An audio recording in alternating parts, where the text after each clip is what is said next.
speaking of improved shooting, Giannis Antetokounmpo is taking shooting lessons from none other than teammate and Ashton Kutcher lookalike Kyle Korver.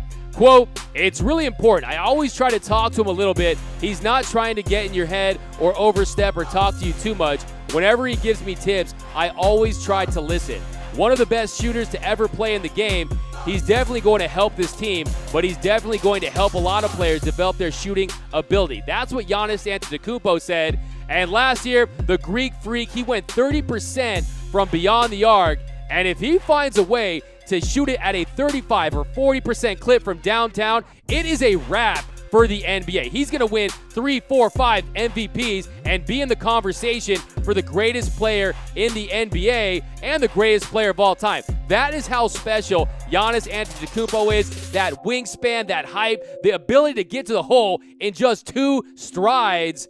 Just look at the numbers. Last year's MVP averages 27.7 points per game, 12.5 boards, shoots 58% from the field, and then he led the entire league in PER at 30.9. Whenever LeBron hangs it up, he's passing the torch to Giannis Antetokounmpo. This will be his league, and he's the most dominant player to me since Shaquille O'Neal. We talked about Shaq earlier. Giannis has the potential to be that dominant if he just has a respectable three-point shot where you have to guard him. It is a wrap for this league.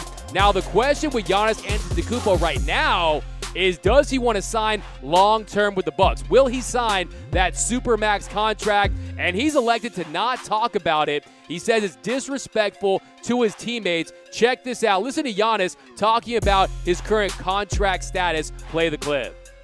I feel like talking about my contract in a team that we have a chance in getting out of the East and playing the NBA Finals is disrespectful towards my teammate. And at any point in this season, I don't want to be disrespectful. I don't want to be selfishly talking about my contract. It'd be easy for me to go out there and say, okay, guys, okay, let's talk about my contract. Let's please talk about it. But I do not want to do that. I do not want to take the attention out of where we need to have attention, which is daily improvement, getting better as a team, and winning games. We got to win games. If we do that, everything else is going to take care of itself. Contracts, all that, awards, all that's going to take care of itself. So I just got to try to stay focused on what is important right now. And Giannis Antetokounmpo just get it. He checks off every single box you could ever want for an NBA superstar. And if you're the Bucks, the hope is that he's loyal. That he's loyal to a franchise that drafted him with the number 15 pick in the 2013 draft. Remember, Giannis didn't get picked top 5. Giannis wasn't a number 1 pick, and you know that's going to go a long way with the Bucks' pitch to try to get him to sign long-term with them.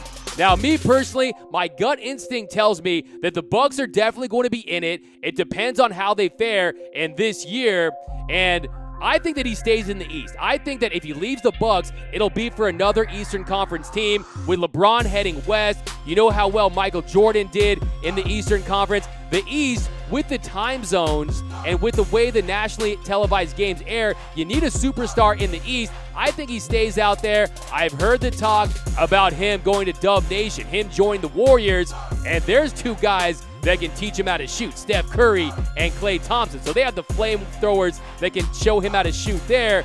But I think ultimately, he stays out there. But if you're the Bucks, you got to pay him $1 billion and make him want to stay. And you got to go into that luxury tax, put guys around him. Coach Buds is a great coach for Giannis.